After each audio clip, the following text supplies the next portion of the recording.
Maternidade tardia. De acordo com o IBGE, houve um aumento de 63% no número de mães na faixa etária dos 35, 36 e 39 anos no período de uma década. E a gente vai falar sobre isso. Será que isso é uma gravidez tardia?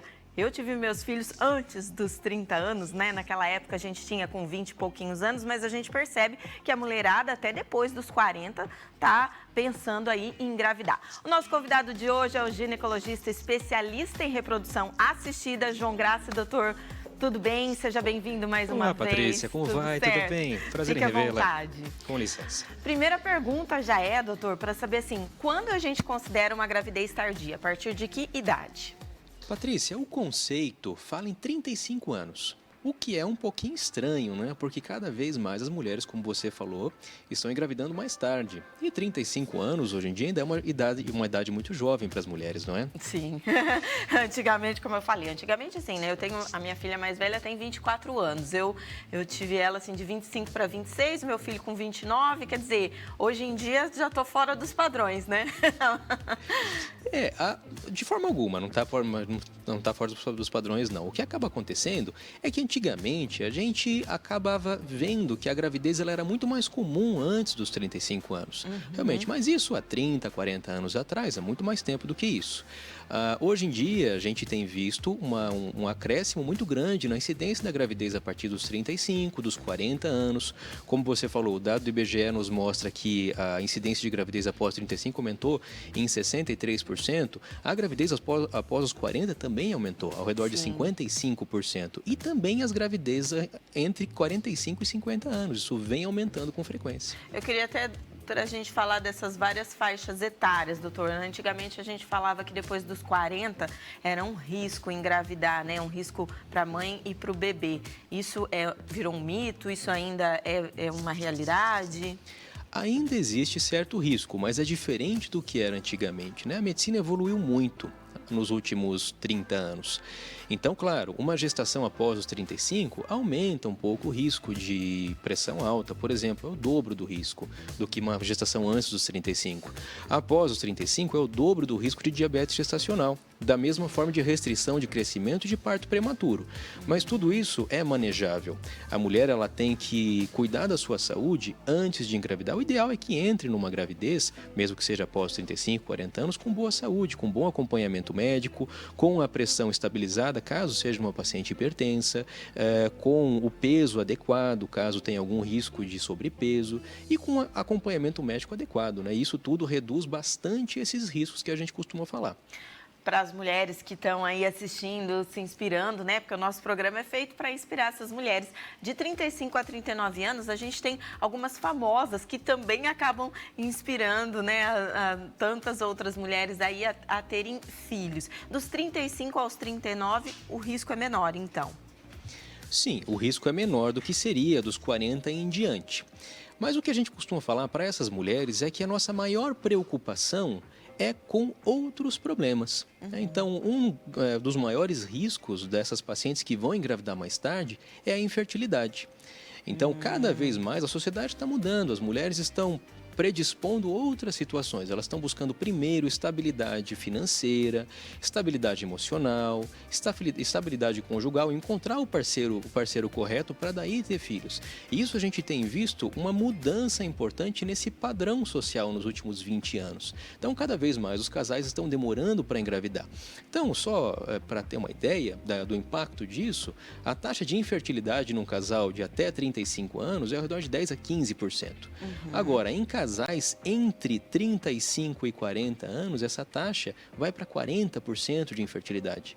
Acima de 40 anos pode chegar a 50% de infertilidade. Então, casais que vão tentar engravidar com essa idade e vão ter dificuldade, vão precisar de tratamentos. Então, isso aumenta sobremaneira também com o atraso da maternidade.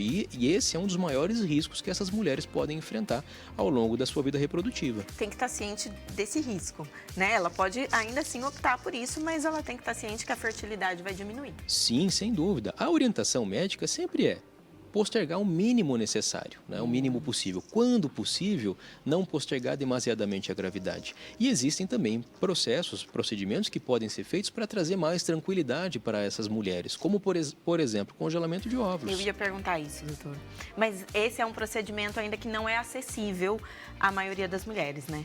Cada vez mais acessível, Patrícia. Então isso tem mudado bastante com o avanço da tecnologia e as técnicas elas estão muito mais acessíveis nos últimos anos. Então, para você ter uma ideia, hoje em dia na nossa clínica aqui em Londrina, 20% das pacientes que fazem procedimentos de reprodução assistida fazem procedimentos de congelamento de óvulos. Ah, que bacana. Então, cada vez mais a gente tem visto uma busca, uma procura para o congelamento de óvulos e preservação da fertilidade dessas pacientes. Chegou uma pergunta, doutor. Vamos ver se a gente consegue ainda falar mais sobre o congelamento de óvulos. Por favor. Mas vamos lá. Minha filha tem 32 e pretende ter filhos com 35 para mais. Eu entrei na menopausa com 42 anos. Ela poderá ter problemas? Veja bem, a menopausa, ela tem uma relação na idade familiar, né? Então, normalmente a gente vê que mulheres que tiveram menopausa mais cedo vão ter uma tendência às familiares também terem menopausa mais cedo, né? Isso é uma regra? Isso vai acontecer com certeza? Não. Tem que avaliar os fatores de risco, tem que avaliar o que causou menopausa nessa paciente. Será que foi cirúrgica a menopausa? Por uma retirada de útero? Será que foi uma menopausa que realmente aconteceu naturalmente? Mas sim, a gente sabe que tem um risco maior de menopausa mais cedo em filhas de mulheres que tiveram menopausa mais cedo. Então, se a filha dela tem, por exemplo, 32 anos, o mais adequado é que passasse por uma consulta com um ginecologista com embasamento na fertilidade, para ver como que está a condição de fertilidade dessa paciente, ver os hormônios dela como estão, a reserva ovariana, que pouquíssima gente acaba se atentando para isso. A reserva ovariana a gente consegue ver por exames simples, como um ultrassom simples para a contagem de folículos antrais, ou mesmo a dosagem simples de hormônio antimileriano. Isso é muito fácil de fazer. Então, é muito importante ter essa análise dessa paciente para daí poder dizer se realmente está tranquilo, ela pode esperar um pouquinho mais, ou se talvez seja mais interessante fazer um congelamento de óvulos, ou até em alguns casos, que não é infrequente, a paciente chega no nosso consultório já com uma reserva muito baixa, já tentar engravidar o mais rápido possível, caso tenha uma situação conjugal estável. Porque a gente tem aquela quantidade limitada de óvulos ao longo da vida, né, a mulher? Sim, a mulher ela nasce mais ou menos aí com uns 2 milhões de óvulos. E esses óvulos eles vão sendo consumidos durante a vida. Quando ela passa pela primeira menstruação, por exemplo, restam 400 mil. Ela perdeu a grande maioria na infância. Nossa. Aí ela passa a menstruar e, em média, todo mês ela perde 1.000 óvulos para ovular um. Isso independente de qualquer coisa, independente dela usar anticoncepcionais, independente de engravidar ou não, independente de amamentar, esse processo vai acontecer todo mês. Quando a mulher está com seus 35 anos, restam mais ou menos 20 a 25 mil óvulos nos ovários dessa mulher. E a gente sabe que a partir dos 35 tem uma queda significativa na qualidade e na quantidade desses óvulos. A gente está falando bastante das mulheres, mas o homem, para ele engravidar, né, entre aspas, com a esposa, com a companheira, enfim, mais velho, ele também corre esse risco da infertilidade? Acontece, não tão frequente como na mulher. A mulher, ela nasce, como eu falei, com os óvulos e ela vai carregar esses óvulos por toda a vida. Então, esses óvulos vão sofrer também o processo do tempo junto com a mulher. Já o homem não, ele produz espermatozoides novos todos os dias. Claro, a qualidade desses espermatozoides vai decaindo com o tempo. Então, sim, existe algum impacto ao longo da vida do homem, mas não tão importante quanto na mulher. Infelizmente, realmente, o impacto da idade na mulher ele é muito importante. Doutor, então falando, né, concluindo a questão do congelamento, é uma das técnicas, existem outras técnicas que a mulher, o casal, podem se valer aí para... Quero ter meu filho, que nem a Cláudia Raia aí, quis ter o filho bem mais velho e tal. É possível por meio de outras técnicas também? Sim, hoje em dia a gente disponibiliza o congelamento de óvulos através da técnica de vitrificação, que a gente então coloca esses óvulos diretamente em nitrogênio líquido a menos 198 graus, deixa guardadinhos lá na clínica. Também é possível, em casos de pacientes que estão casadas ou que já têm filhos e que têm uma situação conjugal muito estável, fazer o congelamento de embriões. Então é possível a gente fazer a fertilização in vitro, gerar esses embriões na idade mais jovem possível e aí guardá-los. A limitação da técnica de congelamento de embriões, obviamente, é que esse material material fica vinculado ao esposo, naturalmente. Vai ser o material dos dois que está congelado. Em contrapartida, quando a gente congela os óvulos, é só o material da mulher que está congelado, com a possibilidade de usar no futuro. E a chance de gravidez com esses ovos congelados, ela sempre vai ser relacionada com a idade ao congelamento. Então, por exemplo, se uma mulher congelou óvulos aos 32 anos e ela quiser engravidar aos 40, a chance de gravidez dela com esses óvulos vai ser de quando ela tinha 32 anos.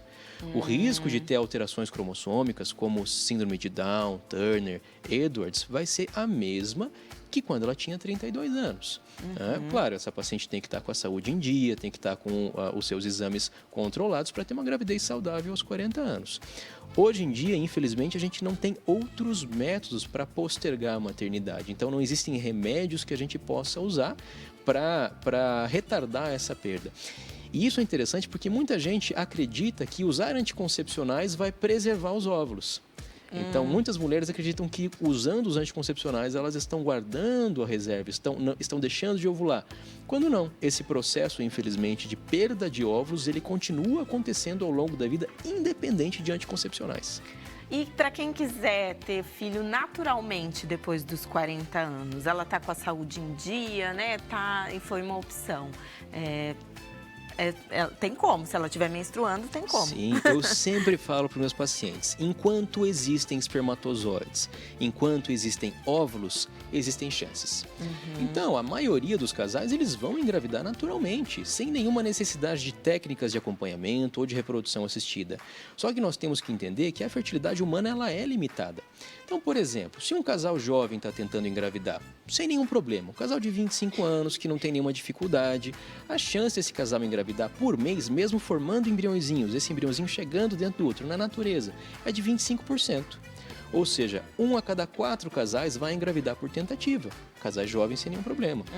Aos 35 anos, isso já cai para 20%. Então, é 1 a cada 5 casais. Aos 40 anos, é ao redor de 10 a 15%.